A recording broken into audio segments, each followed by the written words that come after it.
podcast. Ser Historia, Cadena Ser, con Nacho Ares. Una epopeya sin par, la Odisea de Homero, canta el destino de Odiseo, el astuto rey de Ítaca.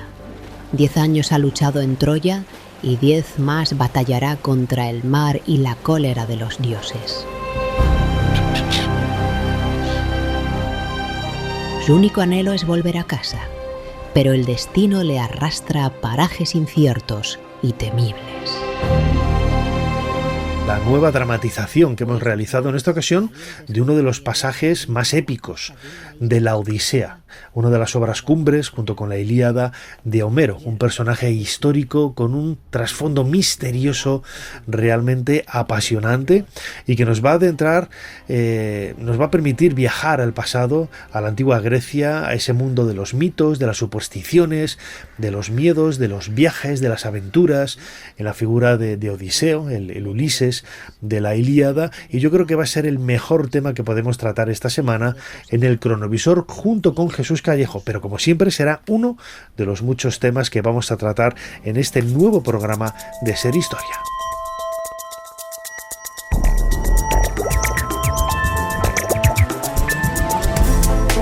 Bienvenidos a Ser Historia. Lo acabo de decir, la figura de Homero a mí me ha cautivado desde niño. Tuve la oportunidad, quizás no era la mejor lectura para un crío, ¿no?, de leer esa Odisea. Lo hice antes que la Ilíada, para las clases de griego en el instituto en Valladolid, en el Instituto Zorrilla, y desde luego que me fascinó esa historia de viajes, que es un poco lo que vamos a desarrollar en este cronovisor de este programa junto con Jesús Callejo, pero será solo uno. Vamos a hablar también de esos muchos temas, como digo, vamos a hablar también de la Orden de Calatrava, de esa orden militar medieval. Vamos a hacer una nueva incursión en la historia de la ciencia y hablaremos también de Bajau, un pueblo extraño en el mundo más oriental del planeta, en donde vamos a descubrir realmente tradiciones que os van a sorprender. Es un grupo humano que vive prácticamente en una suerte de pequeños islotes sobre el agua y que apenas tienen relación con la tierra, con la tierra física, y realmente es una de esas historias que subyace dentro de ese trasfondo humano que marca tanto la identidad de pueblos y de personas, y que tienen, como digo, una historia increíble que aquí vamos a descubrir. Como siempre, soy Nacho Ares y les doy de nuevo la bienvenida a Ser Historia. Comenzamos. Sigue a Ser Historia en las redes sociales. Nos tienes en Twitter, Facebook, YouTube, Instagram y TikTok. @SerHistoria. Y también puedes suscribirte a nuestra newsletter mandándonos un correo a serhistoria@cadenaser.com. Jesús Callejo, una semana más. Bienvenido de nuevo a Ser Historia. Bien hallado. ¿Qué tal, Nacho? Pues en este caso nos vamos a la Grecia clásica, si te parece. Yo creo que le teníamos ahí en el candelero y todavía no lo hemos sacado a relucir a este personaje del que vamos a hablar. Pues desde luego, para muchos es el padre de la literatura moderna, por así decirlo, con permiso, de las obras literarias del antiguo Egipto, que son mucho más antiguas, esos relatos como el cuento del náufrago, el campesino elocuente. Algún día tendremos que hacer quizás algún cronovisor dedicado a la literatura egipcia de cuentos de aventuras, que es fantástica, pero la figura de Homero, por ese vínculo que tiene con nosotros, europeos, occidente, pues incluso hay una teoría que decía que Homero era egipcio, pero bueno, ya lo comentaremos luego. Es para muchos el padre de la literatura tal y como la entendemos en la actualidad, ¿no es así, Jesús? Sí, nada, sin ningún tipo de duda. Estamos hablando de alguien que se convierte en todo un referente, en un icono, en un héroe y casi en un semidios, que es Homero, donde sabemos muchas cosas de él, menos si existió realmente, que luego también lo comentaremos, que es la famosa cuestión homérica, ¿no?, que llaman. Pero bueno, de Homero nos remitimos al siglo VIII antes de Cristo, que es el nombre dado a este Aedo. Luego comentaremos lo que era la Aedo, ¿no?, que en fin era pues, rapsodas que con la lira o con la cítara pues iban contando o recitando pues distintos episodios históricos y mitológicos. Y tradicionalmente se le atribuye la autoría de las dos grandes obras clásicas dentro del mundo épico griego, que es la Ilíada y la Odisea. Hasta ahí, más o menos, hay un consenso, ¿no? Pero es cierto que desde el periodo helenístico se ha cuestionado muchísimo si el autor de ambas obras es el mismo o son distintas personas o realmente pues estamos hablando pues eso de una especie de escuela y que al final este tipo de poetas constituían una sociedad, de hecho lo llaman los homéridas, que literalmente significa los hijos de rehenes, es decir, los descendientes de prisioneros de guerra, lo cual es muy interesante porque eso nos puede dar una pista de que esta escuela homérida, pues al final formaba parte de rapsodas que como no valían para la guerra, porque claro, nadie confiaba en ellos, dice, bueno, pues tú para recitar o te matamos. Y entonces aprendían determinados trucos memorísticos para aprenderse de memoria muchos de los relatos antiguos. Ten en cuenta que estamos hablando de una época donde no se escribía, los relatos eran orales. Y eso es lo que poco a poco se fue transmitiendo, cambiando, tergiversando algunos de los párrafos hasta que se pusieron por escrito posteriormente. Bueno, pues Homero formaría parte de esa escuela que para más Henry encima era ciego, con lo cual también posiblemente esas habilidades se potenciaran muchísimo más, fuera muchísimo mejor Aedo o Rapsoda que los otros, y de hecho su carisma es lo que trascendió. Y a partir de ahí es donde ya surge la polémica o la discusión de dónde nació, quién eran sus padres, se casó, tuvo hijos. Bueno, pues según qué versión cojamos, pues tiene padres distintos, tiene hijos distintos, en algunos casos no se casó, en algunos casos no escribió nada y en otros casos lo hizo todo. Bueno, pues esa es un poco la polémica y esto es lo divertido de este personaje supuestamente histórico, pero que cuando empiezas a indagar y metemos el bisturí, pues nos damos cuenta de que hay más contradicciones y más lagunas de los que nos podíamos imaginar. Todo un misterio lo que hay alrededor de la figura de Homero, como decía ahora Jesús, del lugar de nacimiento, de su biografía, incluso de su propia existencia. Vamos a ver qué intentamos descubrir o de redescubrir en este cronovisor viajando en el tiempo, seguramente al pasado. Jesús, ¿cuál es la fecha que nos propones en esta ocasión para intentar, bueno, pues vislumbrar, mejor dicho, algunas de las cosas de Homero? Pues mira, la fecha es un día de la primavera del año 125 después de Cristo.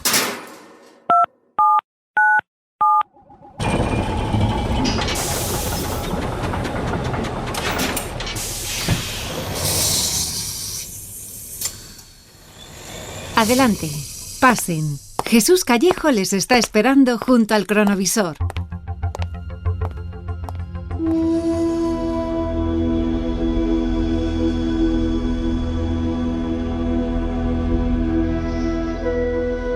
Bueno, aquí sí que me puedo deslumbrar y vislumbrar al mismo tiempo casi, ¿no? ¿Dónde estamos? ¿Parece un oráculo? ¿Dónde nos encontramos? Lo conoces bien, Nacho, lo conoces bien. Estamos en Delfos, ni más ni menos que en el oráculo de Delfos, en este templo de Apolo. Fíjate que el cronovisor en este caso no ha sido muy preciso en qué día de la primavera, pero claro, es que nos vamos muy atrás. Pero sí estamos viendo a un personaje, además hispano. Estamos ahí viendo al emperador Adriano, que está consultando a una de las pitias de este santuario, de este oráculo. ¿Y por qué hemos venido aquí y justo en este momento? Porque lo que está preguntando Adriano, fíjate, en esta época el oráculo de Delfos está ya bastante alicaído, ¿no?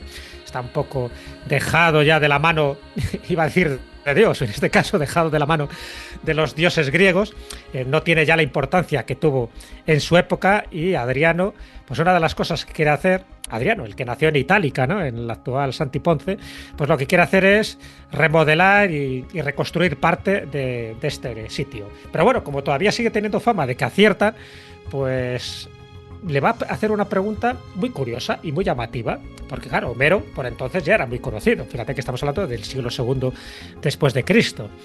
¿Y qué es lo que le pregunta Adriano a la Pitia, que está ahí con sus laureles y con estos gases extraños que la permiten entrar en estados expandidos de conciencia?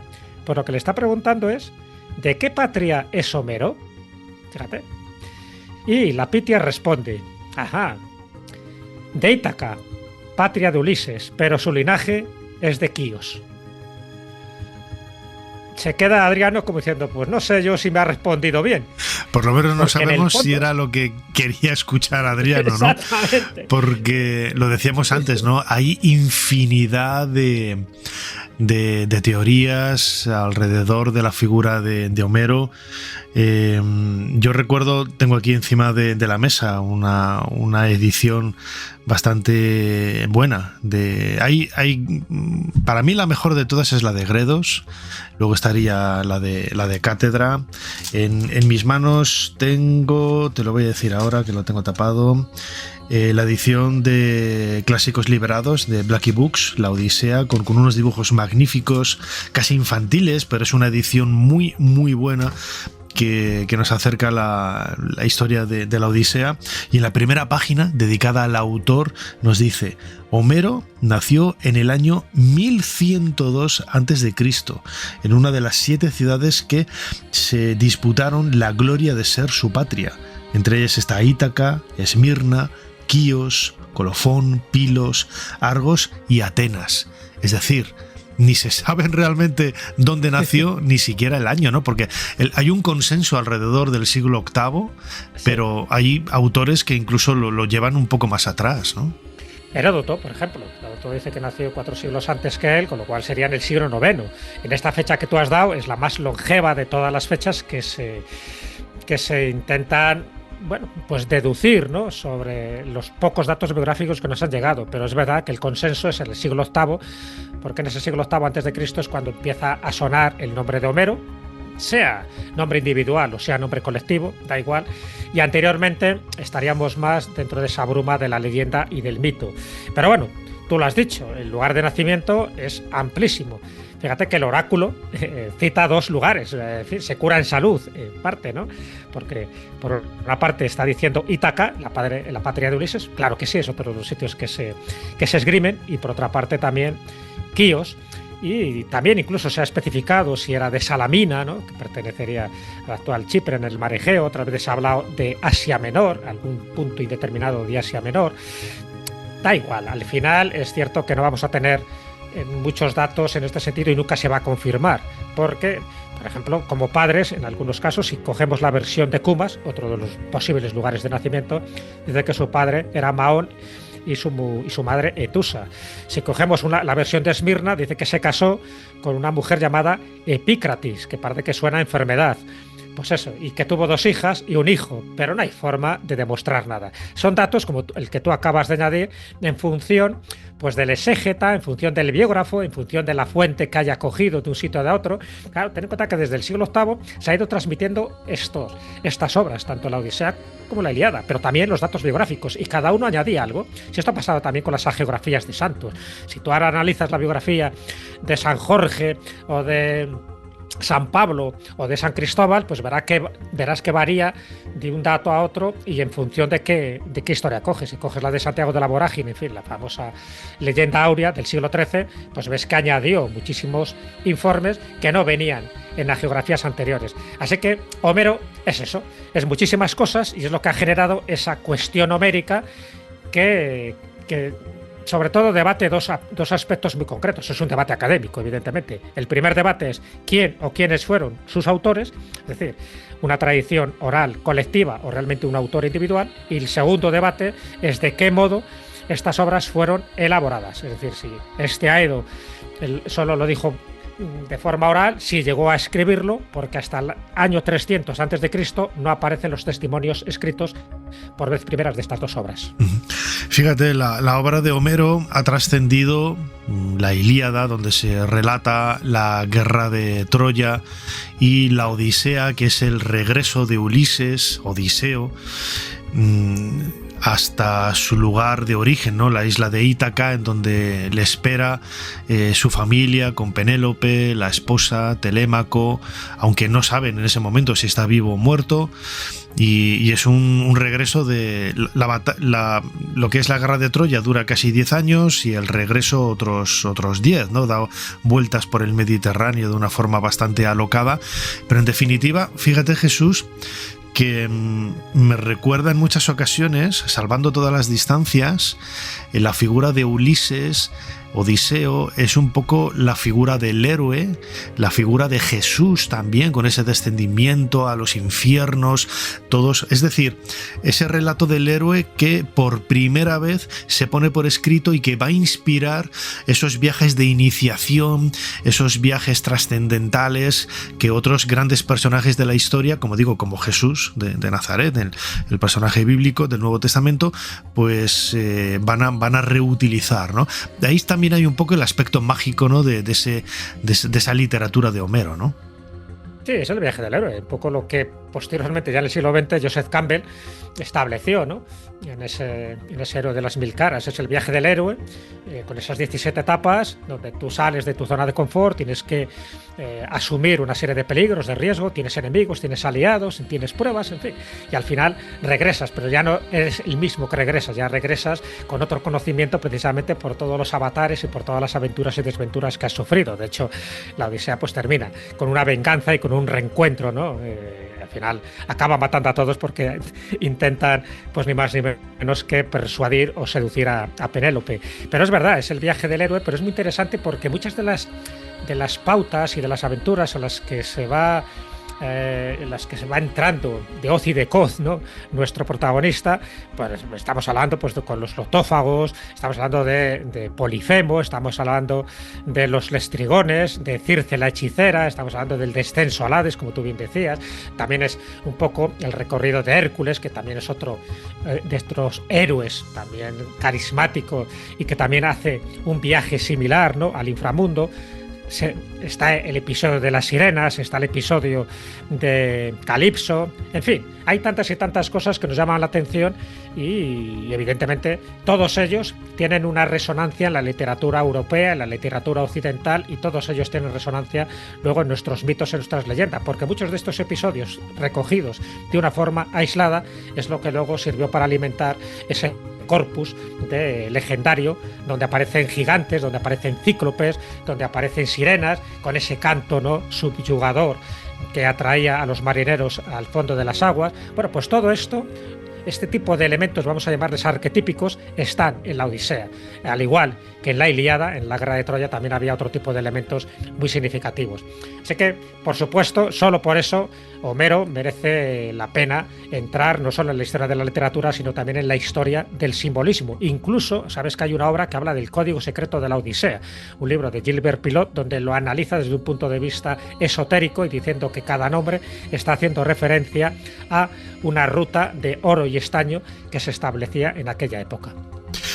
En esta nueva temporada de Ser Historia, la 17ª, pues una vez al mes incluimos una dramatización en donde recreamos, bueno, pues algunos de los aspectos vitales de la persona o de la situación, el contexto histórico en donde se desarrolla el protagonista del cronovisor. En esta ocasión está dedicado a Homero y hemos dramatizado parte de esa Odisea, el capítulo, uno de los más populares, uno de los más conocidos, cuando Ulises, Odiseo y sus hombres llegan a la isla en donde vive Polifemo, ese cíclope, de ese monstruo de un solo ojo, y cómo Ulises tiene que huir y salvar la vida, pues utilizando su ingenio, su inteligencia. Vamos a escucharlo, Jesús, y luego retomamos la conversación.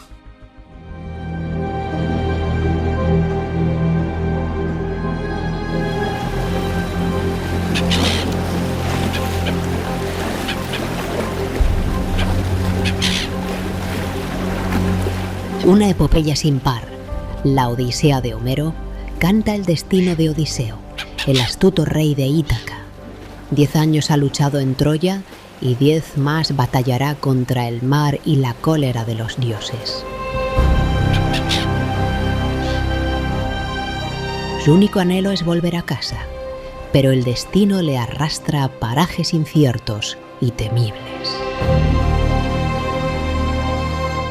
Hoy sus naves y valientes compañeros arriban a la costa de una isla desconocida habitada por gigantes, la tierra del Cíclope, donde la hospitalidad es un mito y el terror la cruda realidad.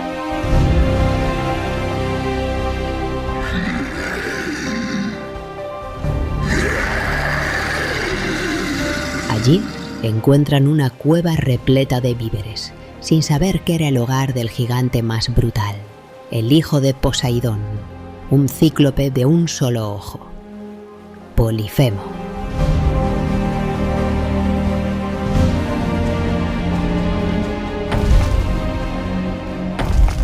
De pronto, el gigante regresó a su morada, bloqueando la entrada con una roca inmensa.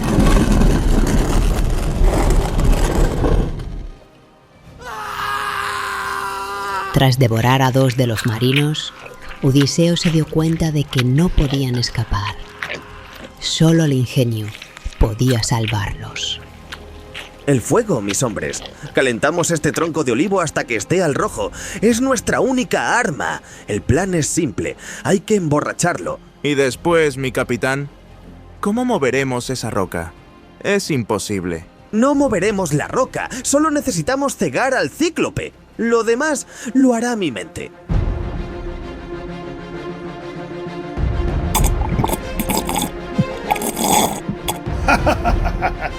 ¡Qué bebida tan dulce, extranjero! Nunca probé algo igual, ni el néctar de los dioses es tan bueno. Dime, ¿cómo te llamas? Te concederé un regalo por este festín. Grande Polifemo, te agradezco tu hospitalidad. Mi nombre, si me preguntas, mi nombre es Nadie. Mis padres y mis amigos me llaman así, Nadie. Pues óyeme, Nadie, este será mi regalo para ti. Te comeré el último, después de tus compañeros, para que disfrutes un rato más de la cueva.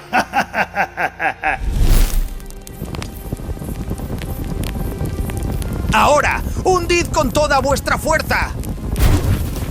¡Ah! ¡Me están matando! ¡Han quemado mi ojo! El grito del cíclope resonó por toda la isla, alertando a otros gigantes que habitaban las colinas de aquella tierra repleta de demonios. Polifemo, ¿qué te pasa? ¿Por qué ese grito? ¿Acaso un mortal te está robando o matando con engaño? ¡Me han matado, hermanos! ¡Nadie me está matando con engaño! Pero si nadie te está atacando, Polifemo, es que estás enfermo. Pídeselo a tu padre, Poseidón, y déjanos en paz. ¡Funciona! Su propia estupidez le condena. Vayamos a los corderos.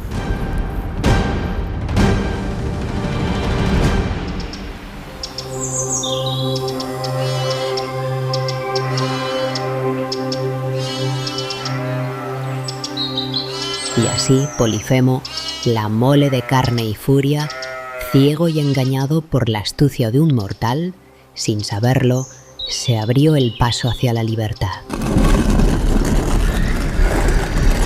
El pesado cerrojo de roca cedió al ímpetu del gigante, quien anhelaba que su rebaño marchase a los pastos, ignorando la traición que se tejía a ras de suelo. Odiseo, el de 1000 ardides, y los pocos camaradas que la cueva había perdonado, se aferraron con desesperación a la lana y los vientres calientes de los carneros.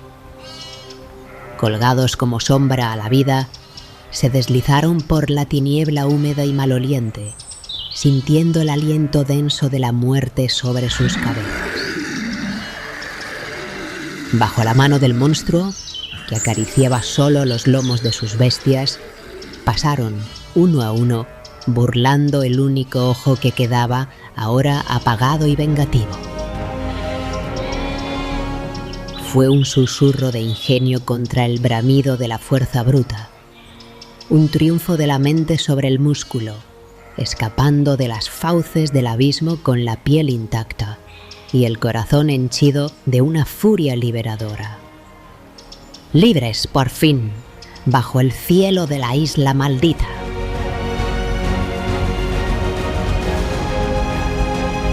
¡Cobardes! Jamás escaparéis a la ira de Poseidón. Oye bien, Cíclope, si alguien te pregunta quién te cegó, diles que fue Odiseo, aunque mejor preséntame como ¡El rey de Ítaca!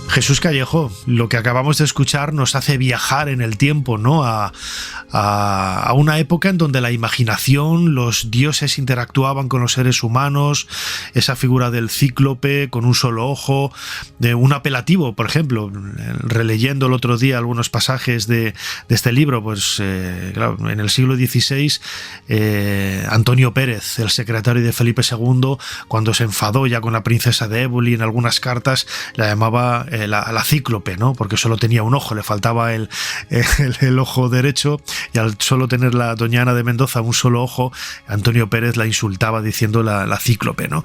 Pero me comentabas antes, ¿no? De comenzar este cronovisor, este viaje fuera de micrófono, esos otros polifemos, la figura del monstruo con un solo ojo es a partir de ahora muy común, ¿no? En la literatura y en las tradiciones populares.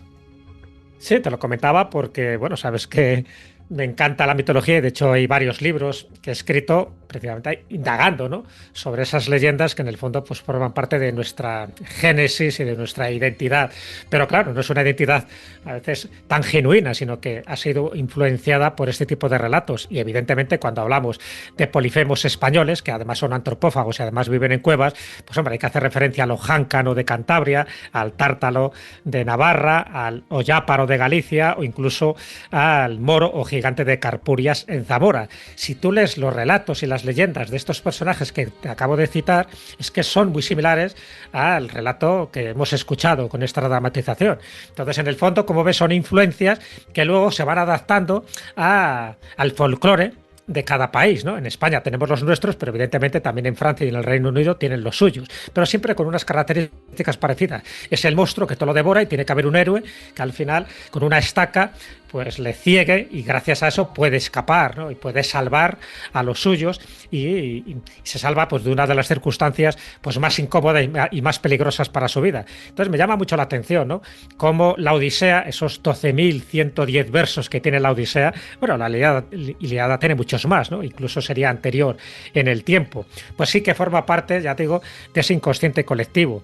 Y incluso podríamos añadir también ese detalle que algunas veces lo hemos comentado en algún cronovisor, porque la Ilíada, por ejemplo, sirvió de inspiración a Heinrich Schliemann, en fin, a este arqueólogo aficionado alemán multimillonario que al leerla con mucho detenimiento, tanto la Ilíada como la Odisea, pero la Ilíada se dio cuenta de que había posiblemente muchas referencias históricas y que a lo mejor no estaba contando aventuras fantásticas como posiblemente le ocurría a Odiseo, sino que a lo mejor estaba haciendo referencia a lugares físicos.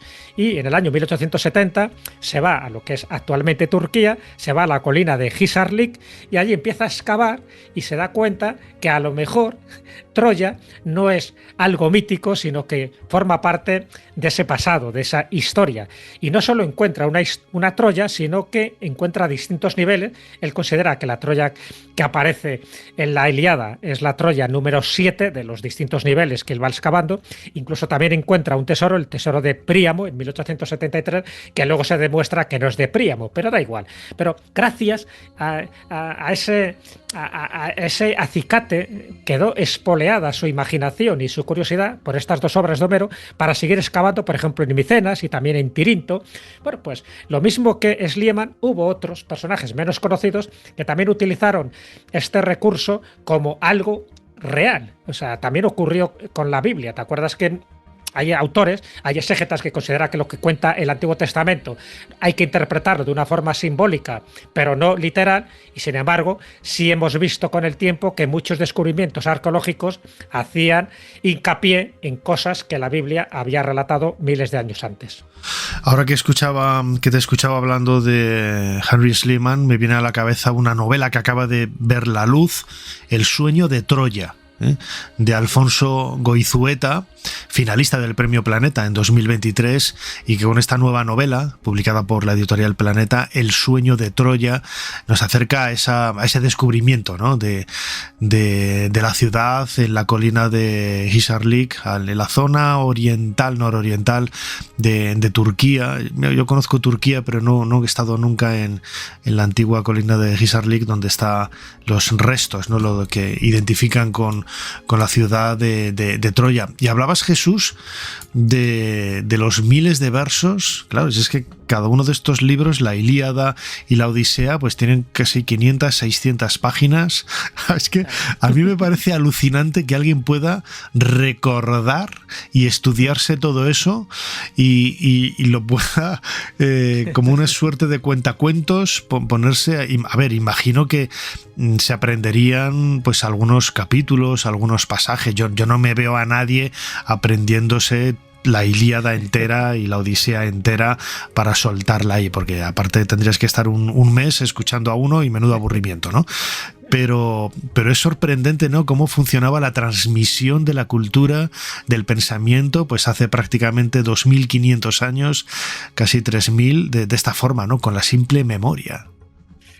Pues fíjate, yo sí que me creo que había gente con esta capacidad memorística. Y te recomiendo una película, ya que he recomendado un libro, te recomiendo una película que es el libro de Eli, donde sin descifrar y destripar el final, pues ves esa capacidad memorística que tienen algunas personas, por ejemplo, para aprenderse la Biblia entera de memoria. O por ejemplo el Corán. Hay muchísimas personas que te recitan el Corán, pero vamos, párrafo por párrafo, y muchas de estas obras literarias. Con lo cual es verdad que la capacidad memorística actualmente, pues en fin, no la damos demasiada importancia porque tenemos muchos mecanismos para acceder a la información, pero es que antiguamente o te acordabas de memoria o no había una Wikipedia o un espasacalpe para poder consultar el dato. Y en el caso de la Ilíada es que estamos hablando de 15.689 versos, ni más ni menos que 24 cantos, donde se habla de ese 10º y último año en la guerra de Troya. En fin, esas capacidades son tremendas, y de ahí que posiblemente Homero, fuera quien fuera, sí que tenía esa admiración. Y no solo por parte de sus coetáneos, y no solo por parte del emperador Adriano, como hemos visto anteriormente. Heródoto, o el pseudo Heródoto, se le atribuye una biografía de Homero, ¿no?, y cita varios pasajes de sus obras. Sófocles le admiraba. Alejandro Magno dicen que leía sus obras a lomos de su caballo Bucéfalo. Eso cuenta Plutarco. En fin, Pausanias vio una estatua de Homero, y además vio en el oráculo, este que hemos hablado antes del templo de Apolo en Delfos, vio que había todo un párrafo dedicado a Homero, párrafo que ha desaparecido con el tiempo. Es decir, la importancia que tuvo este hombre fue mayúscula, y no solo por las cosas que él contaba, que ya de por sí son bastante extraordinarias, y las que habremos perdido, ¿no?, tantas obras que se han perdido en el incendio de la Biblioteca de Alejandría. Estas por lo menos las hemos conservado, pero sí es cierto que ha servido para que fuera una persona muy admirada, incluso atribuyéndole otro tipo de obras, porque hablamos siempre de la Ilíada y de la Odisea, pero se le atribuye también la guerra de las ranas y los ratones. Entonces, bueno, es una especie de parodia de la Odisea, épica, cómica, una parodia de la Ilíada, mejor dicho. Y Plutarco se la atribuye a Pigres de Halicarnaso, y hay otros que se la atribuyen ni más ni menos que a Homero. Da igual. Están también los himnos homéricos, que no los escribió él, pero estamos hablando de 34 poemas épicos dedicados a dioses, y además uno está dedicado a ti, a Ares. A mi ancestro guerrero, dios de la guerra, el Marte romano, ¿no? Pero fíjate, Homero, lo comentabas al principio, también suscita esas cuestiones alrededor de, no solamente de la autoría, sino el oficio que tenía. Era un simple escritor, era un cuentacuentos, era una suerte de bardo, como podríamos entenderlo en la tradición europea. A ver, siempre se ha dicho que era un aedo jónico, ¿no?, con lo cual ya le sitúan en una zona determinada. Pero, ¿qué es un aedo? Un aedo era una persona, era un poco como estos romances de ciego, ¿no?, que iban de pueblo en pueblo contando cosas, pero bueno, yendo muy para atrás en el tiempo. Entonces iba con una lira o con una cítara transmitiendo historias que podía ser también mitología, que podía ser valores heroicos del pueblo griego. y siempre a través de la memorización y de la improvisación. O sea, lo interesante de un aedo es que también podía componer, también podía recitar versos de su propia cosecha, siempre inspirados por las musas, en concreto por Calíope. A diferencia de los rapsodas, que surgen un poco posteriormente, en el siglo VI antes de Cristo, que ellos solo recitaban sin música, solo con la voz, pero no componían, sencillamente recitaban.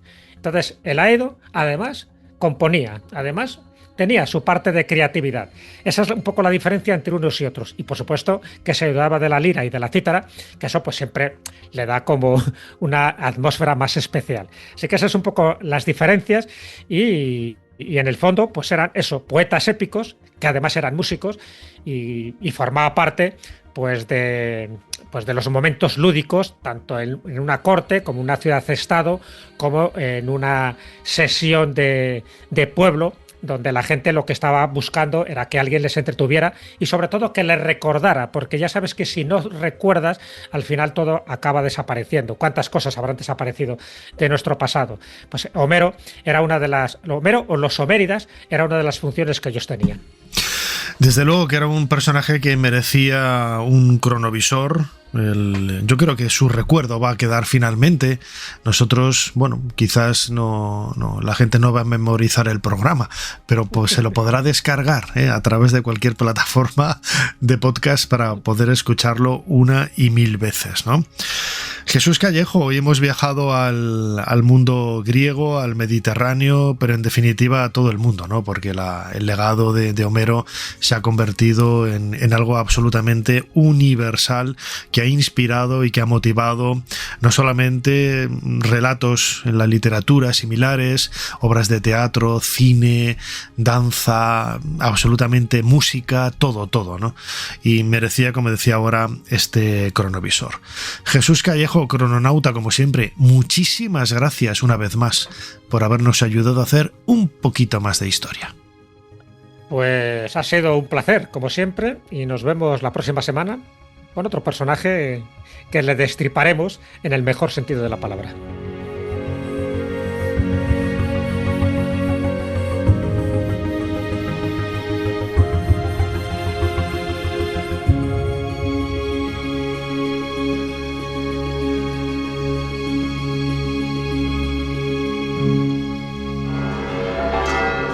No todo fueron victorias en aquella batalla contra los musulmanes.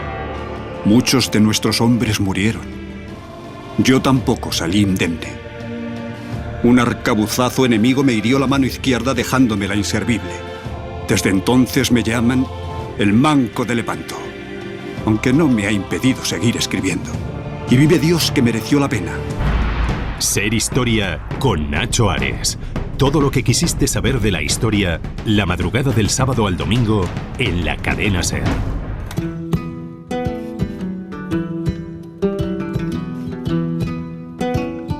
Alejandro, obispo, siervo de los siervos de Dios, confirmamos y aprobamos aquella forma de vivir que recibimos del capítulo general de la Orden del Císter. Nos concedemos y confirmamos a todos los hermanos y maestros y a sus sucesores los privilegios, inmunidades y libertades que satisfagan sus necesidades. Que toda la intención de todos sea defender la Iglesia de Dios y acometer contra los sarracenos.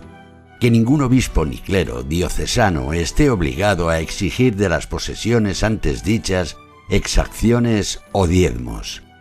Confirmamos y ratificamos por el presente tenor toda donación, concesión y privilegio, dado en Roma en el año de la encarnación del Señor, reinando nuestro pontífice en el presente mes y día con las suscripciones y sellos.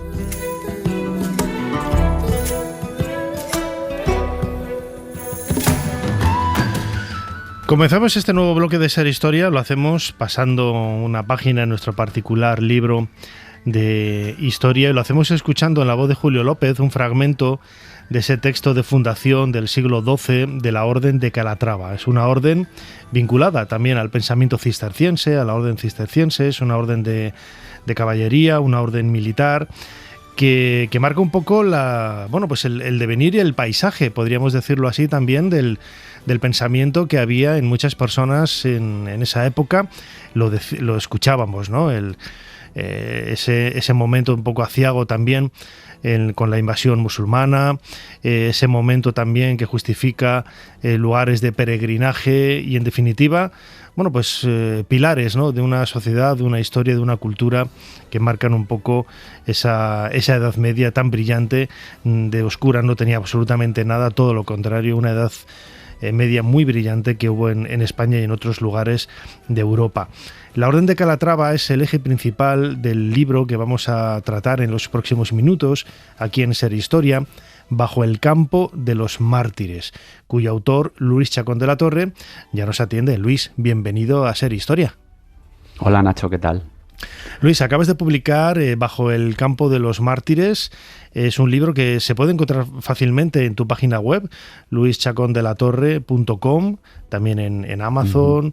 Y me escribías el otro día, ¿no?, para proponerme el tema. A mí me parece una idea fantástica. Una breve introducción te voy a pedir de no más de un minuto. ¿Cómo nace esta orden, sobre todo pensando ese contexto histórico del siglo XII?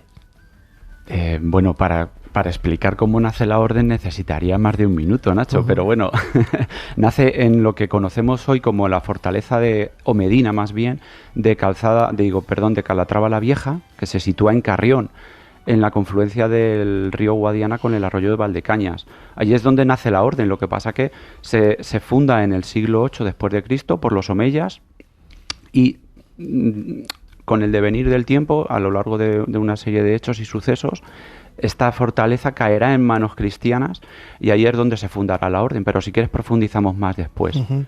Claro que sí, es por dar un poco ese contexto histórico del momento, ¿no? En el texto de la fundación también se hace referencia a ello, ¿no?, a ese aspecto más militar de la reconquista, de defensa de los reinos cristianos, que es también el común denominador de muchas órdenes militares del momento. Exactamente, y además Calatrava se fundará a imagen y semejanza de los templarios. De ellos copiarán la estructura, no la regla, porque Calatrava depende del Cister, que es una orden francesa, y tienen otra regla, pero sí que copian a los templarios. Y curiosamente las demás órdenes hispano-militares que se fundan en España en ese momento, copiarán a Calatrava, o sea, que será muy importante para la reconquista y para el nacimiento de las demás órdenes. Montesa, Alcántara. Sí, es que no son pocas. Quizás siempre pensamos en esa orden de los caballeros templarios y en esos objetivos militares, pero al albur, ¿no?, a la sombra de los caballeros templarios nacen otras órdenes como esta de Calatrava en Ciudad Real, que marca un poco ese pensamiento de reconquista y ese sentimiento tan cristiano que había en la Edad Media. Exactamente. Además, cuando los reinos cristianos empiezan a controlar un poco, estaban replegados en la cornisa cantábrica. Acordémonos de Don Pelayo y Covadonga, que marca un poco el inicio de la reconquista. Pues gracias a una guerra civil que estalla en el Califato Omeya de Córdoba, que no nos olvidemos de que los musulmanes controlaban prácticamente toda la península menos ese litoral. Y esta guerra civil da lugar a que el califato se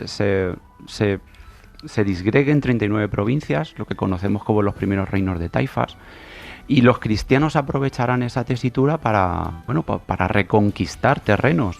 Así es como un poco la frontera hispano-musulmana baja al sur, y así es como los reyes cristianos, en este caso Alfonso VII, conquistará Calatrava en el 1147. Uh-huh. Que marca un poco, eso es el verdadero el paisaje, ¿no?, que había en aquella época, pues poco antes de la fundación de la orden. Hemos hablado de la orden, la hemos mencionado, ¿no?, la orden Montesa, los templarios. En este caso, la orden de Calatrava, ¿en qué se diferencia? ¿Qué es lo que da de extraordinario para que la gente del entorno se sume a esta nueva oferta, entre comillas, y no lo haga a otras órdenes? Yo no sé si, lo desconozco, yo no sé si el trabajo de las órdenes militares pues estaba un poco circunscrito adscrito a un espacio determinado, en este caso la comarca, la región que rodeaba todo ese espacio en Ciudad Real, o también ahí convivían, ¿no?, con otras órdenes militares. ¿Qué es lo que le diferenciaba a la Orden de Calatrava con otras órdenes militares? Pues mira, se da una casuística especial en Calatrava. Como te he comentado, en 1147 Alfonso VII de Castilla la conquista, se la arrebata a los musulmanes y entonces el rey destina soldados para vigilar esta fortaleza, que recordemos que estaba en la frontera, un lugar de constantes lizas, escaramuzas y batallas. Sin embargo, los soldados castellanos no son capaces de defender la plaza. Así que el rey se la entrega a una orden, a unos caballeros que ya estaban muy habituados a luchar contra los musulmanes, que no son otros que los templarios. Así que en 1150 la fortaleza de Calatrava pasa a manos templarias para defenderla.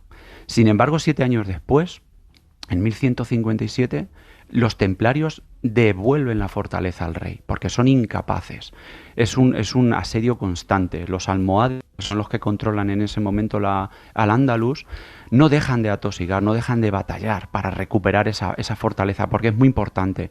Quien controlaba Calatrava no solo controlaba el paso de Córdoba a Toledo, sino que controlaba las minas de Almadén por el mercurio, que en ese momento era un recurso económico muy importante.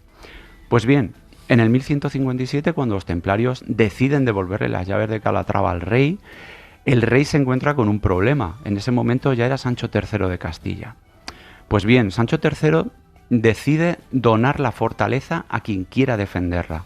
¿Por qué? Porque ni sus propios soldados son capaces, pero es que tampoco han sido capaces los templarios, que es la orden religioso-militar más admirada en Europa.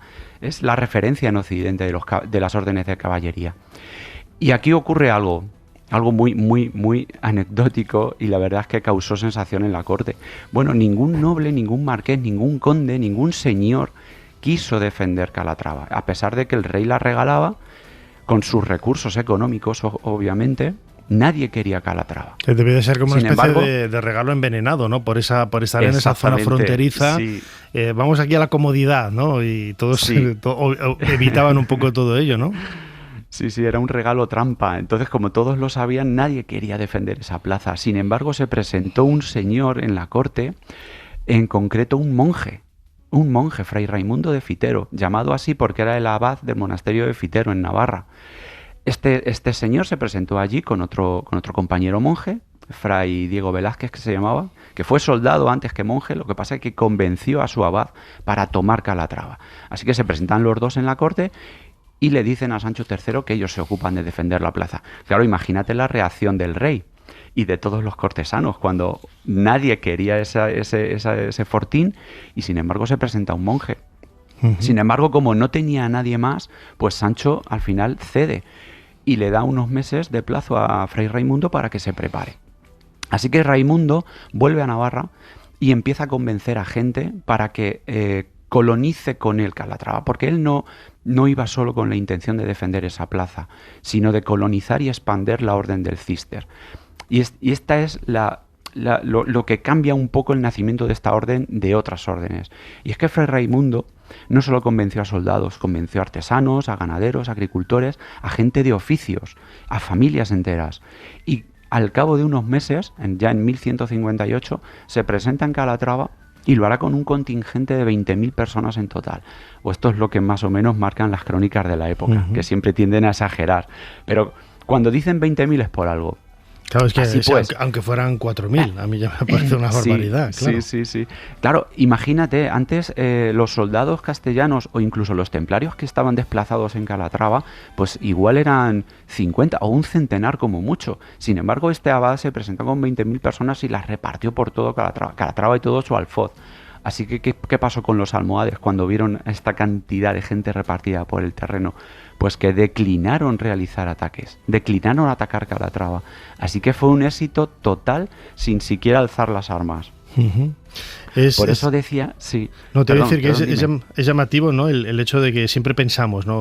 Una orden militar todos Sí. soldados, ¿no? Todos caballeros, perfectamente pertrechados y tal, pero vinculados a la orden, yo no sé si adscritos o no, directamente había personas, mejor dicho, de todo tipo, ¿no? ¿Quién podía entrar quién podía acceder, quién podía entrar en la orden, en este caso de Calatrava? Bueno, pues vamos a fundar primero la orden, que no la hemos ni siquiera fundado. Después del éxito de Fray Raimundo, de no recibir ningún ataque musulmán, los sarracenos declinaron hacer cualquier ataque. Esto fue un éxito tan grande, que Raimundo entonces es cuando decide fundar esa orden de caballería. Es en ese momento, en 1158, cuando decide copiar al temple en su estructura. Los copia también en el hábito blanco, no así en la cruz, porque tenía que elegir una cruz, un emblema diferente. Así que elige una cruz griega negra. Todos conocemos el símbolo de la Orden Calatrava, ¿verdad? Que es una cruz roja. Muy con flores de enrevesada, lis. Sí, exactamente. Pero esta cruz llegaría en el siglo XV. Pero la primera cruz, la cruz original, es una simple cruz griega negra. Este es el primer emblema de la Orden.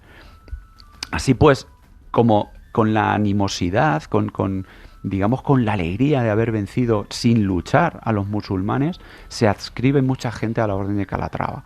No solo soldados, como bien hemos dicho, también gente que había acudido con Fray Raimundo para luchar. Así que cumplen con los pretextos de la regla de obediencia, pobreza y castidad. Esto era innegociable.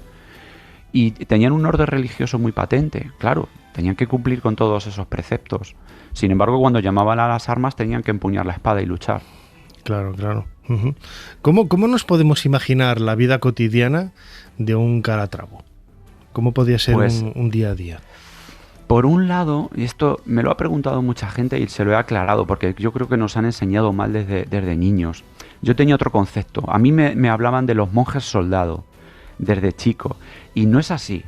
A ver, se les llama monjes soldado porque tenían un carácter religioso muy fuerte, pero en realidad los monjes estaban, por un lado, se dedicaban a orar, a escribir, a leer, al huerto, y por otro lado estaba el brazo armado, las milicias, que eran los que luchaban, pero cumplían con la regla del cister. Entonces el día a día, básicamente, los frailes se dedicaban a sus labores y los militares se dedicaban a patrullar, a vigilar, a entrenar con la espada, con sus armas. Ese era el día a día. Cuando tocaban campana porque podían atacar los almohades, pues entonces se reunían, se iban a las armas y allí aportaba todo el que podía. Cualquier brazo podía aunque no fuera calatravo, ayudaba en la defensa. Pero principalmente era la soldadesca la que defendía, claro, la plaza. Imaginamos, por lo que estás contando, que su relación con la corona era buena, ¿no? Siempre, claro, nos viene a la idea de esas desavenencias, por ejemplo, que tuvieron los templarios con el rey de Francia, etcétera. Sí. Pero en el caso de la orden de Calatrava, la orden con la corona, ¿era buena? Era buena porque al rey le interesaba, y te explico por qué. Se daba una casuística especial en Calatrava, y es que, como he dicho antes, Fray Raimundo dependía del cister, y el cister es de origen francés. Es decir, los calatravos dependían de las órdenes de su abad en Francia. Esto generaba un conflicto de intereses con el rey de Castilla, bueno, en general con todos los reyes cristianos, pero como los calatravos estaban defendiendo la frontera hispano-musulmana, les interesaba llevarse bien con la orden. Así que les regalaban castillos, les ofrecían prebendas, en fin, para llevarse bien y, en caso de ataque musulmán, contar con el brazo armado de Calatrava para defender sus intereses. O incluso cuando querían hacer una batida, una escaramuza, una batalla, los llamaban a armas y los calatravos, como estaban en buena lid con todos los reyes, acudían a defenderlos. Así que era una relación un poco tensa. Los calatravos dependían del Papa. De hecho, el Papa les concede la bula Militia Dei, milicia de Dios, en el 1164, y directamente pasan a depender del Papa y de su abad francés. Es decir, no dependían de los reyes cristianos. Esto que lo tengamos claro. Lo que pasa que en aras de defender la cristiandad y de defenderse del musulmán, pues tenían que luchar todos juntos. La verdad es que es una orden espectacular desde el punto de vista estético, tú lo decías antes, ¿no? Con esas ropas blancas, y ahora los vemos, ¿no? Con esa cruz más enrevesada de color rojo, en inicio esa cruz griega negra, la cruz griega, para quien no lo sepa, es la que tiene los dos palos que forman la cruz del mismo tamaño, para al contrario de la cruz latina, que el palo, el mástil vertical es más largo que el horizontal, la cruz de la crucifixión de todos los que siempre hemos imaginado, y su extensión en el tiempo podríamos decir que llega casi hasta hoy, ¿no? Porque hoy hay pues casi podríamos decir no voy a decir New Age en el sentido despectivo, ¿no? Pero hay gente que sigue un poco el culto, entre comillas, ¿no? de la Orden Calatrava, y me consta que hay gente que se viste, que estudia su historia, que intenta recuperar, ¿no? Un poco la memoria de esta orden tan fantástica, ¿no? Sí. Hoy día, bueno, la sede está en Madrid, de la Orden Calatrava, y sí, se visten, realizan sus actos. Yo he podido disfrutar de uno en el Castillo de Calatrava la Nueva, hace un año, en octubre, que se reunieron todas las órdenes religioso-militares hispanas, hicieron una reunión allí con sus liturgias, sus nombramientos de nuevos participantes, en fin. A mí me nombraron este año, por ejemplo, Calatravo de Honor en Bolaños de Calatrava, en un acto que organizó la Fundación Calatrava Virtus, como divulgador de la Orden de Calatrava a raíz del libro. Fíjate, me pusieron una capa y todo con la cruz de Calatrava, en fin, muy emotivo. Pero sí, hay gente que lo sigue viviendo todavía esto. Eso es apasionante, intentar recuperar el recuerdo y la historia, ¿no? A través de todos estos aspectos. Antes lo decía, ¿no? Casi más New Age que otra cosa, pero que nadie me entienda mal en absoluto, que no me estoy refiriendo a nada despectivo, todo lo contrario. A mí me han invitado en otras ocasiones y he ido con mucho cariño a participar en este tipo de actividades, porque creo que son absolutamente magistrales. Luis Chacón de la Torre, recuerden su libro Bajo el campo de los mártires, lo pueden conseguir a través sobre todo de su página web, luischacondelatorre.com, también en Amazon y en otras plataformas. Como siempre, Luis, muchísimas gracias una vez más por habernos ayudado a hacer un poquito más de historia. Gracias a ti, Nacho, por contar conmigo. Un abrazo.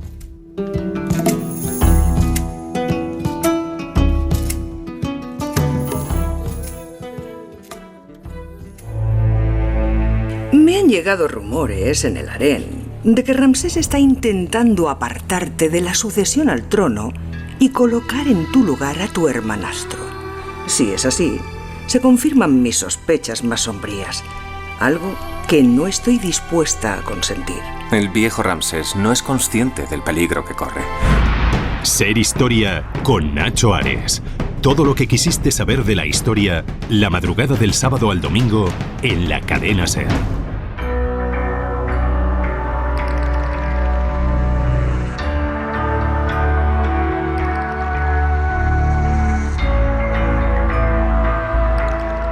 Continuamos en Ser Historia y lo hacemos adentrándonos en el maravilloso mundo de la ciencia, como hacemos cada pocas semanas aquí en Ser Historia, de la mano de nuestro físico de cabecera, científico, doctor, amigo Pablo Arias. Bienvenido de nuevo a Ser Historia. Pues bien hallado, Nacho. Muchas gracias.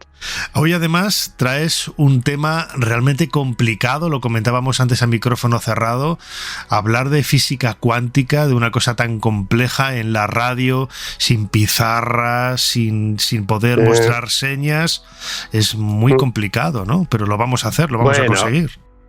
Sí, yo creo que sí, porque nuestros oyentes son listos y aunque no tengamos pizarra y aunque no tengan formación, hay pequeñas cosas de las que sí que podemos hablar y vamos a intentar hacer. Además, muchos están a colación de los premios Nobel, ¿no? Que acaban de darse en Suecia. Sí, pues eso nos va a servir de hilo de conducción.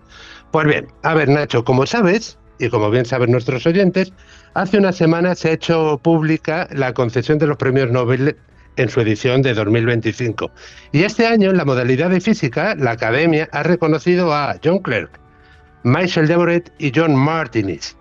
He de decir también que en esta edición había como candidatos 2 compatriotas, que son Juan Ignacio Cirac y Pablo Jarillo Herrero, y que yo albergaba muchas esperanzas de que se la concediera a alguno de ellos, pero bueno, no ha sido así, habrá que esperar otro año. Pero bueno, es complicado, es un mundo muy complicado, con mucha competición, más que competición, mucha competencia, ¿no?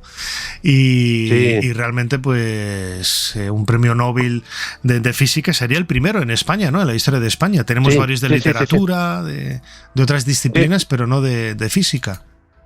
No, de ciencia tenemos 2, pero no en física. En física sería el primero. Y también he de decir que en ambos casos es muy merecido por parte de los 2, ¿eh? Es decir, yo albergo esperanzas de ver y de vivir momento, cómo, ¿no?, se le concede. Claro. Sí, sin lugar a dudas. Pero bueno, ya sabes que, bueno, que cómo funcionan los premios Nobel, que no es decir, el que te concedan un premio Nobel o no hace mejor o peor tu trabajo, simplemente es el reconocimiento. Que es un reconocimiento importante, que duda cabe, pero bueno, el trabajo está ahí. Y luego, ya te dije en una ocasión que los premios Nobel, es una teoría mía esta, que confirman pero no bautizan, y es verdad. Es decir, en este año, si te fijas, los premiados lo son por un trabajo que desarrollaron en mitad de los años 80, que ya ha llovido, y era un trabajo que realmente no es fundamental para... A ver cómo lo explico. No es fundamental para el desarrollo de la física, pero sí es fundamental para hacer ver que a nivel humano los efectos de la física cuántica son visibles. Y bueno, pues de esto vamos a hablar, ¿vale?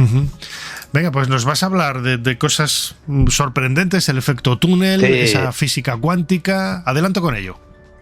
Vamos allá. Pues este año, como dijimos, la Academia ha reconocido a John Clerk, Michael Deboreth y John Martinez por demostrar de forma inequívoca que un circuito eléctrico basado en superconductores puede exhibir 2 fenómenos cuánticos fundamentales. 1, el efecto túnel cuántico macroscópico y la cuantización de la energía. Yo ya me he perdido. Proponemos que no, tranquilo, despacito.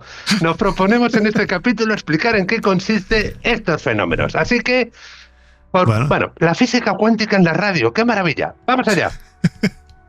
Bueno, venga. Pues debe decir, resuelve las dudas que tengo. Yo creo que habría que empezar desde el principio, ¿no? Todas, yo creo que todas. Y, a ver, voy a contar una cosa. Primero, la naturaleza es igual en todos los sitios. Es decir, es la misma naturaleza la que compone y guía hace que se comporten de un determinado modo las galaxias, los planetas, las estrellas y demás, que la que conforma nuestro día a día cuando, pues cuando vamos por la calle andando, cuando arrojamos una piedra o cuando se nos cae desde un edificio un objeto, que somos capaces de calcularlo, y es la misma que a nivel microscópico, cuando vamos muy cerca del átomo que está compuesto por electrones y demás, y cada una de esas partículas a su vez está compuesta por subpartículas, la física es la misma.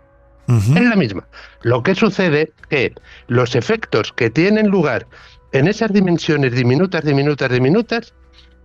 a nosotros en vida cotidiana no los notamos. Y te voy a poner un ejemplo. Te voy a poner un ejemplo, y esto es importante.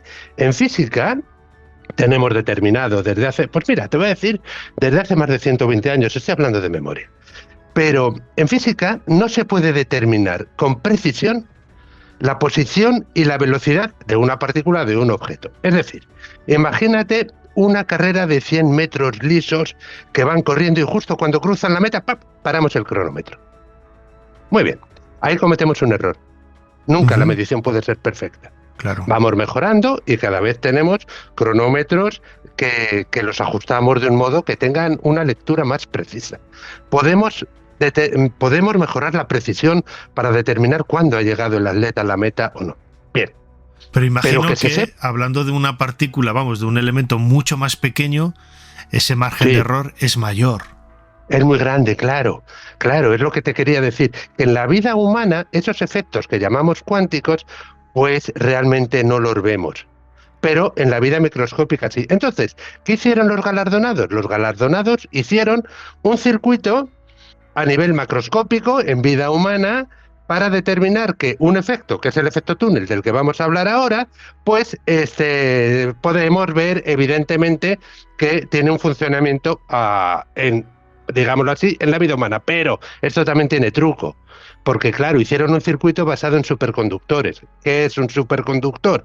Un superconductor es un material que permite el paso de energía eléctrica, de corriente eléctrica, sin resistencia. Para obtener esto se tiene que obtener a temperaturas muy bajas, de menos 175 grados centígrados o así, como a nivel humano tampoco es. Tampoco, claro. Pero vamos a hablar del efecto túnel. Y para eso hay que decir, ¿qué es el efecto túnel? Muy bien. Ilústranos. Como hemos dicho, no podemos determinar la posición y la velocidad de una partícula. Pero sí podemos determinar cuál es la probabilidad de que una partícula esté en un sitio. Entonces, para eso tenemos una función que llamamos función de ondas, que nosotros lo resolvemos matemáticamente y decimos, bueno, en estas condiciones vamos a imaginar que es un electrón. En estas condiciones, ¿dónde está un electrón en un átomo? Entonces, calculamos y tenemos ahí una nube de probabilidad que decimos, bueno, no sabemos con precisión dónde está, pero sabemos que está aquí. En esta nube está. Muy bien. ¿Qué sucede? Tú imagínate que introducimos esa partícula, un electrón, en un, vamos a llamarlo pozo, se llama pozo de potencial, pero a nivel humano, imagínate que metemos un reo en una mazmorra de paredes grandes y cubiertas, sin ninguna puerta, sin ninguna rendija, cubierta por todos los lados y tenemos un reo ahí, a nivel humano. Bien. Cuando hacemos los cálculos de la partícula, cálculos matemáticos, observamos que, hay alguna probabilidad de que salga de ahí. A nivel humano, imagínate que introducimos ahí al reo y decimos, bueno, pero es que hay una probabilidad de que salga. Y dices, bueno, aquí algo tiene que estar mal. ¿Cómo puede salir un reo? Efectivamente, el reo no sale, que lo sepa todo el mundo, porque estos efectos a nivel humano no suceden, pero a nivel pequeñito de la cuántica sí. Y entonces decimos, bueno, vamos a determinarlo, y experimentalmente lo determinamos. Y es así.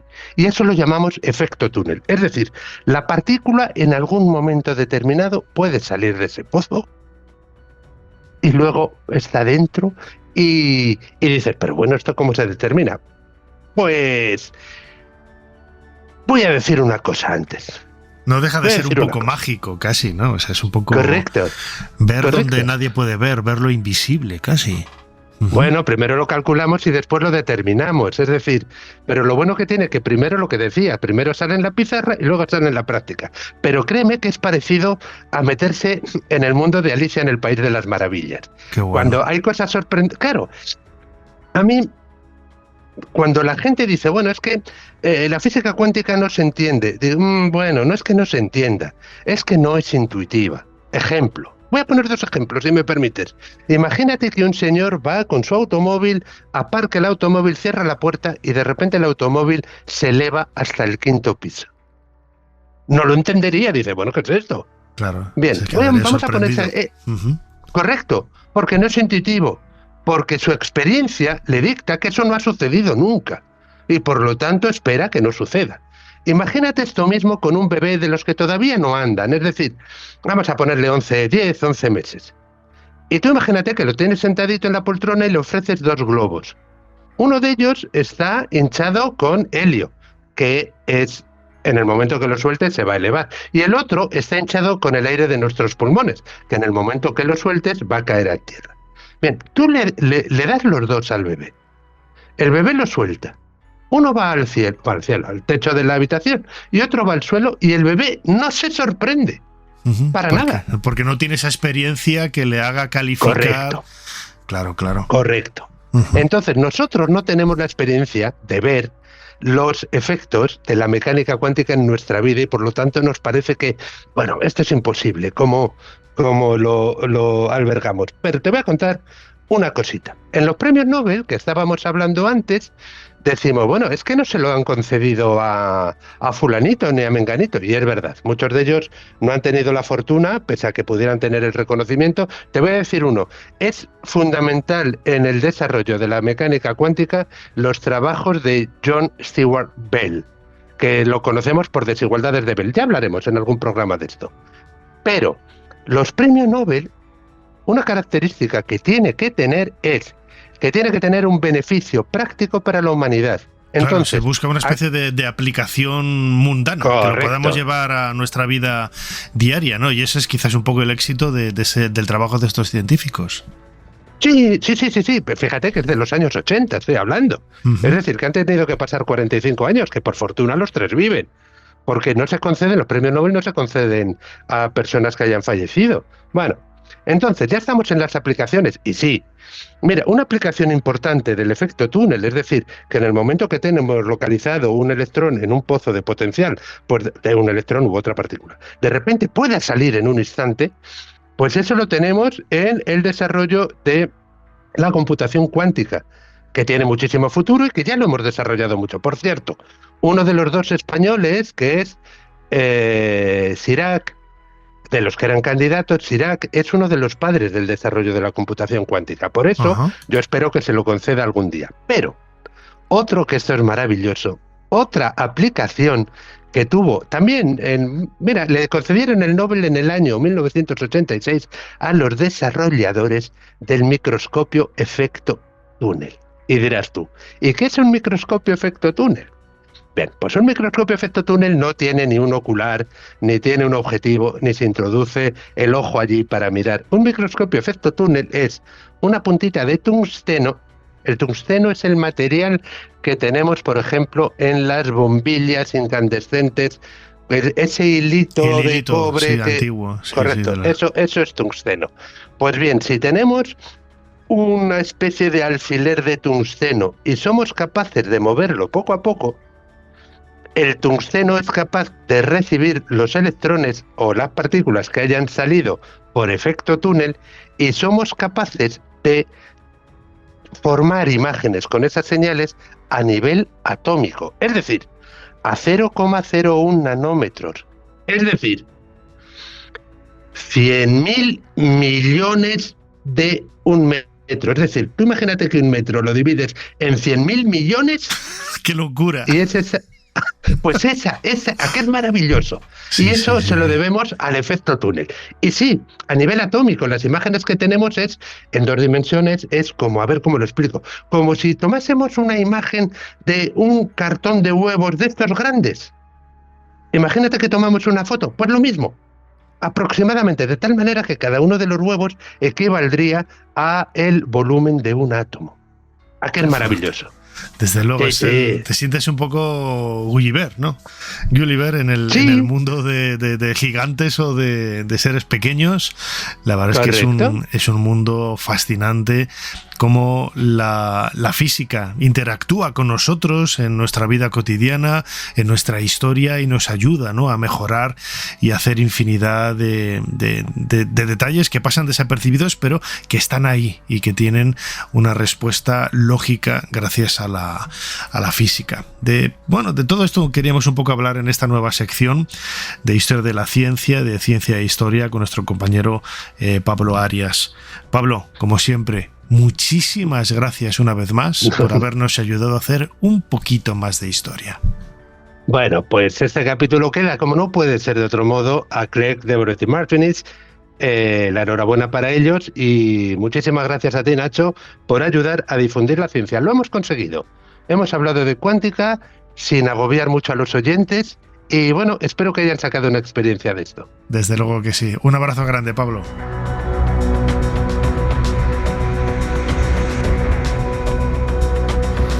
En Saint-Gervais, Blois, a 25 de mayo de 1856. Empiezo hoy con estas líneas mis memorias, las memorias de un mago y un humilde aspirante a científico. Si el lector me lo permite, voy a conducirle por algunas escenas de mi vida, servirle de cicerone, y para evitarle la fatiga, haré de modo en mi calidad de exbrujo que su viaje y visita se ejecuten sin cambiar de sitio. Ser Historia con Nacho Ares. Todo lo que quisiste saber de la historia, la madrugada del sábado al domingo, en la cadena SER.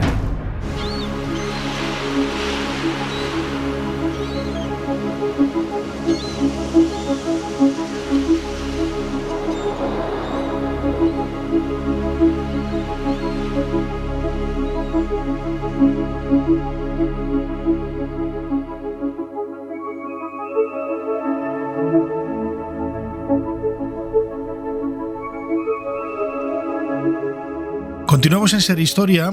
Aquí en nuestro particular libro de historia pasamos de página y este sonido de olas que escuchamos de fondo nos sirve para viajar ahora en los próximos minutos al sudeste asiático a conocer un grupo humano con una historia fascinante, también desde el punto de vista antropológico, por las, casi me atrevería a decir, excentricidades que hacen, ¿no? Porque es un pueblo único en esa vida en el mar, literalmente. A mí cuando me lo dijeron yo no tenía idea de ellos, pero a mí me lo dijeron, no, es que viven en palafitos en el mar y no van a tierra para nada. Y digo, ¿cómo? Perdona, ¿cómo puede...? Claro, nosotros estamos acostumbrados a todo tipo de cosas regulares sobre tierra, ¿no? Y pensamos que lo tenemos casi todo o nos faltan cosas, ¿eh? Así que imaginaos vivir en un palafito, es decir, una cabaña con patas que hunden sus raíces en el mar y vivir ahí. Bueno, pues es un poco lo que hacen los Bayau. Vamos a viajar, como digo, al sudeste asiático y lo vamos a hacer de la mano de un buen amigo, Luis Tobajas. Él tiene un canal en YouTube dedicado precisamente al mundo del viaje, Desafío Viajero, que recomiendo a todos desde aquí. Luis Tobajas, bienvenido una semana más, una vez más, a Ser Historia. Bien hallado, Nacho Ares, muchísimas gracias por esta invitación y nada, encantado de hablaros de los que llaman los nómadas o los gitanos del mar. El otro día me hablabas de ellos, claro, yo no sé si lo he descrito bien, es una rama de ese conglomerado, ¿no? Desde el punto de vista antropológico, que reciben el nombre o étnico de Bayau o Bayau, pero viven en el mar. ¿Exactamente a dónde tenemos que viajar? ¿Dónde se encuentran exactamente? ¿En qué lugar del sudeste asiático esta comunidad? Tenemos que irnos a ese lugar que llaman el Triángulo de Coral. Estamos entre Filipinas, la isla de Indonesia de Sulawesi y el este de la isla de Borneo. Esa zona triangular, ¿no?, tan bonita, llena de corales, llena de aguas cristalinas. Bueno, pues allí hay miles de Bayaus, que Bayau sería la comunidad paraguas, o sea, todos los que pertenecen a esta etnia son Bayaus. Ahora bien, con el correr del tiempo, con el correr de los siglos, muchos de ellos ya se han establecido directamente en tierra firme, pero queda todavía una rama, que es lo que llaman los Bayau Laut, que todavía viven, algunos de ellos, varias millas allende los mares y colocados, como señalabas, ¿no?, en auténticos poblados donde encontramos 30 a 40 palafitos ahí directamente anclados con esas maderas que parecen resquebrajarse en el propio mar. Y así es su vida, como si fueran antiguos anfibios. Fíjate, estaba pensando ahora, yo que desayuno siempre colacao, digo, me tendrían que llevar el colacao en una barca, ¿no? Tendrían que hacer esto. Pero claro, ellos de alguna forma son... Ahora nos extenderemos un poco, ¿no?, en su historia, las menciones que hay de ellos en fuentes muy antiguas, pero son autosuficientes con todo lo que tienen del mar, seguramente, yo no lo desconozco, reciben, como digo, a lo mejor una vez a la semana o al mes, una barca con cosas quizás que no tienen a mano en el mar, pero desde un punto de vista casi de supervivencia son autosuficientes, ¿no? Así es, ellos viven de la pesca, es decir, su día a día, sus 24 horas son despertarse, pegar un salto del palafito directamente al agua y allí pues pescar tanto mariscos como pues todo tipo de pescados, ¿no? Allí hay muchísimo atún, por ejemplo. Sobre todo es utilizado para comer, ellos se alimentan de pescado, es una vida marina al 100%, pero también para intercambiar. Ellos se dirigen a poblaciones que estén más o menos cerca de los poblados que ostentan y allí hacen intercambios de pues tal vez ostras o cigalas o todo tipo de marisco, pues a cambio de arroz o a cambio de dinero que les permitan pues llevarse de vuelta sobre todo agua dulce, ¿no?, que es lo que no tienen, ¿no? Y la verdad es que es una vida totalmente marina, pero además con absoluta generosidad. Para que te hagas una idea, Nacho, yo recuerdo de ir con una lancha por la zona donde estaban, acercarme a unos que estaban pescando, en esa barca tenían, pero bueno, igual te hablo de pues decenas y decenas de atunes, oye, y con toda la naturalidad me soltaron 7 atunes a la lanchita donde estaba yo, que lo primero que pensé es a ver cómo hago sitio en la nevera del hotel para meter esto, ¿no? Es decir, allí todo es compartido. Que bueno, además, incluso desde el punto de vista anatómico han desarrollado una serie de facultades que les permiten, pues eso, vivir y convivir en el agua de una manera totalmente superior al resto de los humanos. Le faltan Eso las es. branquias casi solo, ¿no? Eso es. A ver, es un modo de vida anfibio. Incluso ha habido estudios biológicos sobre ellos. Tenemos que tener en cuenta que yo te voy a decir lo que se dice o lo que yo tenía entendido antes de viajar hasta allí y con lo que me he vuelto, que es un poco distinto a la historia que siempre se cuenta, ¿no?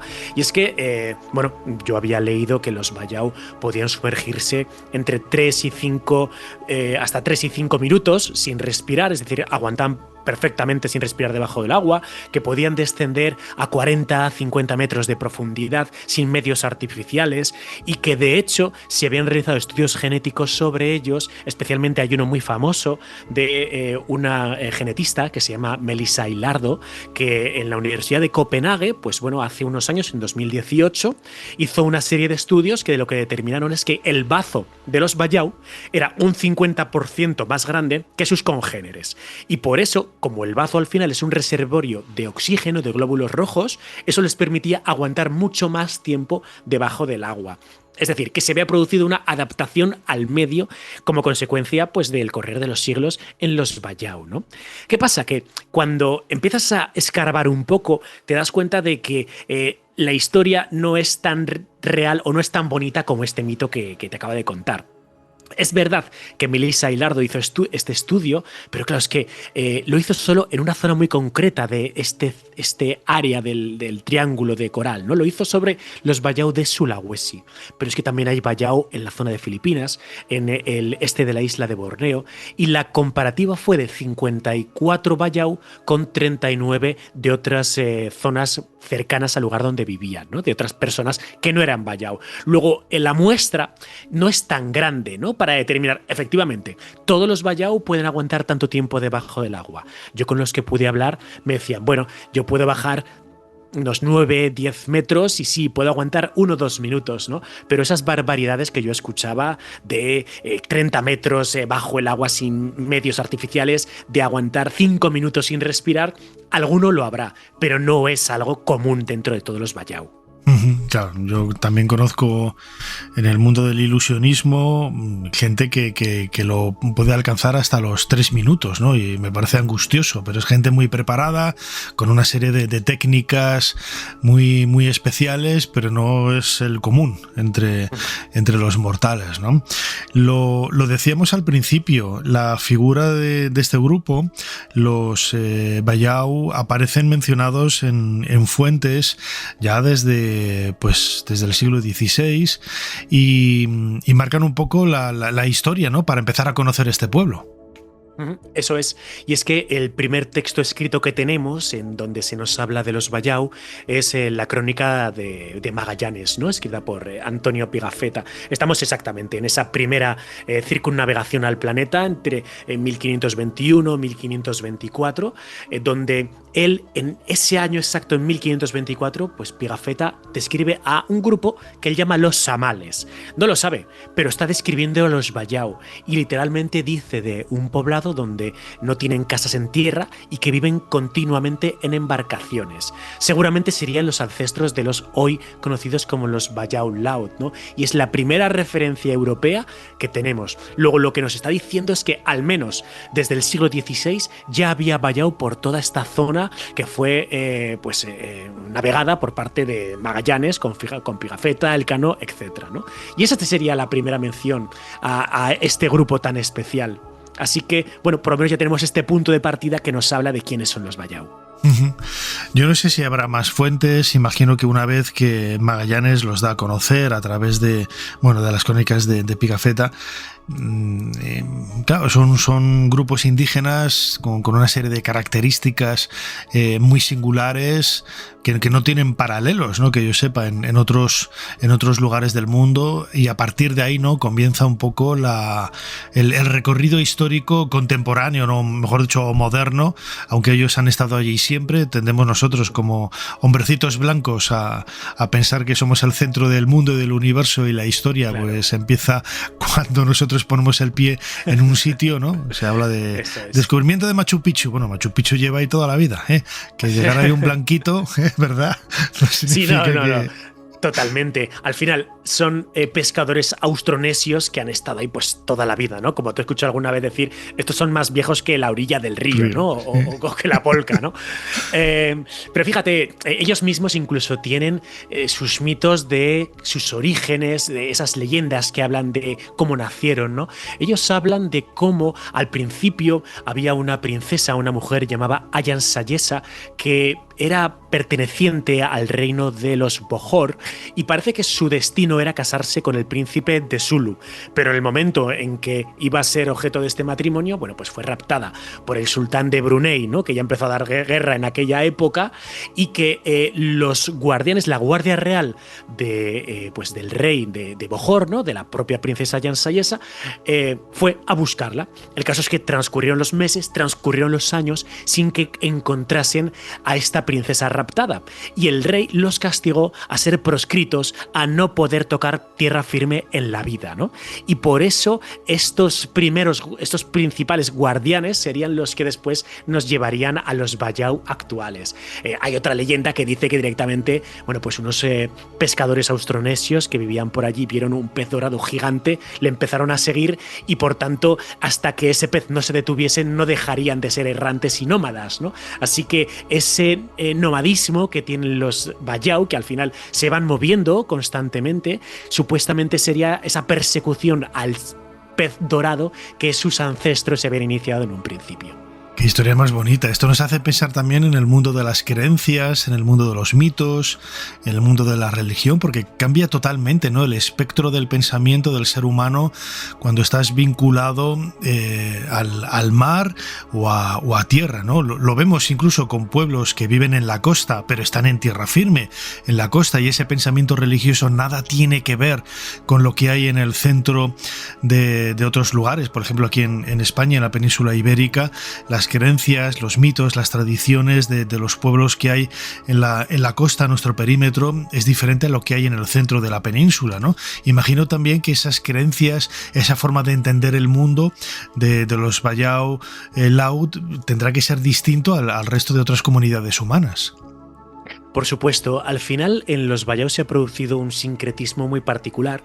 La gran mayoría de ellos son musulmanes, pero es verdad que hay un porcentaje de cristianos, ¿no? Yo pude entrevistar a uno de ellos y la primera pregunta que le hago es ¿y tú de qué religión eres? Y él me dice, yo soy cristiano, que fue directamente pues, un zarpazo a mi creencia, porque yo tenía entendido que la gran mayoría eran musulmanes, ¿no? Pero es verdad que es una religión musulmana aderezada con ciertos matices de la religión de sus ancestros. Para ellos, el Inbodilaut es el gran espíritu del mar, es una entidad en la que ellos creen. De hecho, cuando ellos van falleciendo, piensan que, pues bueno, sus espíritus van a ir directamente al océano, se van a fundir con el mar y desde allí les van a cuidar. Hay para los Bayau una serie de chamanes, les llaman los Belian, que serían como esos mediadores entre el más allá y el más acá, que de alguna forma es casi como si fueran poseídos por esos espíritus marinos de los ancestros y que les traen mensajes desde el más allá, desde el interior del océano a los Bayau actual, ¿no?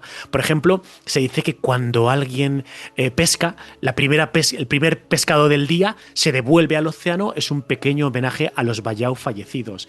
Y de hecho, cuando se hacen banquetes especiales para los muertos, el primer plato está dirigido a ellos, a los espíritus del mar, ¿no?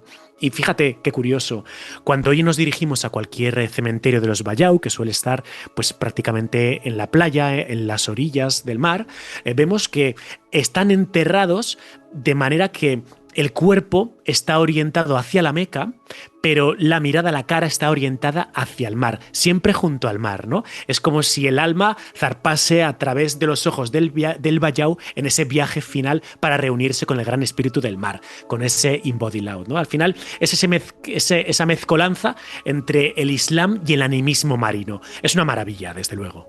No, desde luego sorprendente y sobrecogedor, ¿no? Ver cómo el ser humano se adapta a diferentes espacios. Yo no sé, tú te has recorrido el mundo, los 5 continentes en innumerables ocasiones, lo decíamos antes. Recomendamos a todos tu canal de YouTube Desafío Viajero, en donde pueden verte en lugares insospechados del planeta. Y yo no sé si te has encontrado algo parecido en otros lugares del mundo. Yo creo que los Bayeu tienen una singularidad extrema, ¿no? Sí, bueno, yo lo más parecido pues fue la película de Waterworld, ¿no? del año 95 de Kevin Costner, que era algo así parecido, de humanos adaptados, ¿no? Que lo que es de ciencia ficción, allí te das cuenta de que es la vida real, o aquí tenemos el mismísimo hombre pez de Liérganes, ¿no? Que nos podría recordar pues a ese mundo submarino, a esa simbiosis entre lo marino y lo terrestre, ¿no? Y gente que a día de hoy vive así, que al final a nosotros nos resulta muy exótico, nos resulta muy romántico el poder hablar de ellos, pero bueno, lo cierto es que al final ellos también viven una situación traumática y tienen muchísimos problemas. Claro, imagino que todo lo vemos desde la orilla, nunca mejor dicho, de una forma quizás más distendida, pero la vida en los palafitos tiene que ser realmente dura. Ya como última pregunta, Luis Tobajas, ¿cuál es la influencia que hemos tenido sobre ellos hasta el punto de que hayan perdido quizás parte de esa autenticidad, ¿no? que descubrió Magallanes en el siglo XVI? Pues la influencia no es demasiado grande. A mí me ha sorprendido muchísimo lo extremadamente sencillos que son. Es gente extremadamente humilde. Son tan humildes que yo recuerdo que les preguntaba, bueno, ¿y qué consejo daríais a los occidentales para que tomemos un poco estos valores de humildad que tenéis, ¿no? Y no me entendían. No entendían la pregunta de ¿qué dirías a alguien para ser un poco más humilde? Ellos son tan humildes que no saben que lo son. Y me di cuenta de eso, ¿no? Que ellos viven en una situación de marginación social absoluta. Esta zona, sobre todo pues al este de la isla de Borneo, es una zona de grandes zonas para realizar submarinismo, las aguas son muy claras, hay muchísimo turista chino que va a hacer submarinismo por ahí, y cuando yo preguntaba, allí me decían que ningún turista se acercaba a ver a los Bayeu, a conocerles, que la gente no sabía ni que existían, ¿no? Y de hecho, cuando después en los pueblos preguntaba por los Bayeu, me decían, pero bueno, ¿por qué quieres preguntar por esa gente si son unos marginados, ¿no? Si estos son los gitanos del mar, ¿no? Entonces, fíjate, un detalle casi para terminar. Yo le preguntaba a uno de los Bayeu, bueno, te veo con tu hijo, pues un chaval, un niño muy pequeño, ¿no? ¿Cuántos años tiene tu hijo? Y me decía, no lo sé. Y yo digo, ¿de verdad no sabes cuántos años tiene tu hijo? Y me decía, no. Y le preguntaba, ¿y tú? Pues tampoco lo sé. Es decir, es gente que no tiene relojes, que no tiene calendarios, que tiene tiempo, que es lo que a nosotros nos falta y nosotros somos los que llevamos puestos los relojes, ¿no? Entonces, eso les hace que viven como aislados totalmente de lo que es el resto del mundo global, y que incluso hace que ningún país les reconozca, porque son apátridas, porque no tienen pasaporte, no tienen número de la seguridad social, no tienen papeles, no tienen nada. Son simplemente, pues eso, nómadas del mar. Qué historia más bonita, pero también cruel, ¿no? Desde el punto de vista humano, aunque bueno, estoy convencido de que ellos también encuentran la felicidad en esa humildad y en esa actividad que llevan día a día. A mí me ha encantado hablar contigo, Luis Tobajas, una vez más, en esta ocasión sobre los Bayeu Laut, esa comunidad tan extrema, de vida tan intensa en el mar, y que no pisan la tierra prácticamente para absolutamente nada. Luis, como siempre, muchísimas gracias una vez más por habernos ayudado a hacer un poquito más de historia. Muchas gracias, Nacho. Como siempre, para mí un honor estar presente en Ser Historia.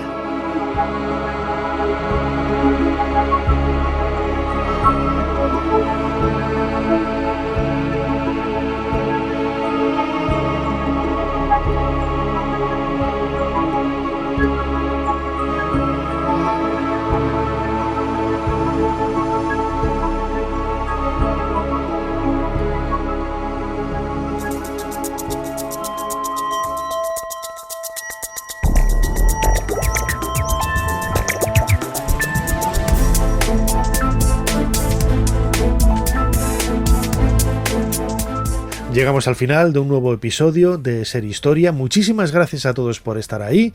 Recordad que lo podéis escuchar una y mil veces, no solamente este, sino todos los programas emitidos hasta ahora. Estamos acercándonos ya al programa 900 a través de los podcasts, bien en Ser Podcast, también en Spotify, en iVoox, en todos los agregadores de podcast.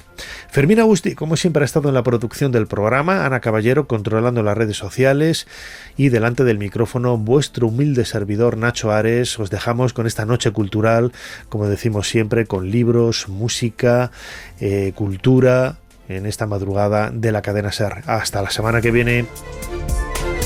Para no perderte ningún episodio, síguenos en la aplicación o la web de la SER, Podium Podcast o tu plataforma de audio favorita.